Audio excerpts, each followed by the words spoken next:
খুবই গুরুত্বপূর্ণ কথা বলেছেন। অবশ্যই ওনার কথাগুলো শুনে যাবেন এবং ভিডিওটা ভালো লাগলে বেশি বেশি করে শেয়ার করবেন। আগে ওনার কথাগুলো শুনেন। তো এই যে দেশে বলে যে বিরোধী দল আওয়ামী লীগ ছাড়া দেশে কেউ রাজনীতি জানে না, তো আওয়ামী লীগ এখন কি রাজনীতিটা করতেছে? আওয়ামী লীগের রাজনীতিটা গত 50 বছর একটা, সেটা হলো আগুনের রাজনীতি, যেইটা সে আজীবন বিএনপি, জামাত ইসলাম এবং বিরোধী দলের উপরে চাপাইছে।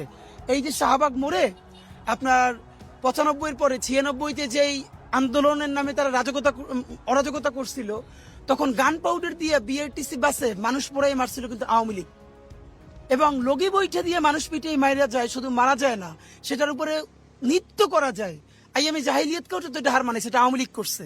এবং আগুনের সাথে যে আওয়ামী লীগের নিবিড় সম্পর্ক তার প্রমাণ হইল আপনি দেখেন, গত 15 বছরে তো সে সব জায়গায় আগুনের রাজনীতি করে অন্যের উপরে দিছে, কিন্তু চূড়ান্তভাবে সে যেটা করেছে যে এই যে জুলাই গণহত্যায় আশুলিয়ায় মানুষ মারা গেছে, 10 মিনিট হয় না, এর মধ্যে একজন ছিল জীবিত, শহীদ সজল। তার মা বলেছে তার সন্তানকে যখন আগুনে পোড়াই দেওয়া হয় তখন তার হাত নড়ছিল।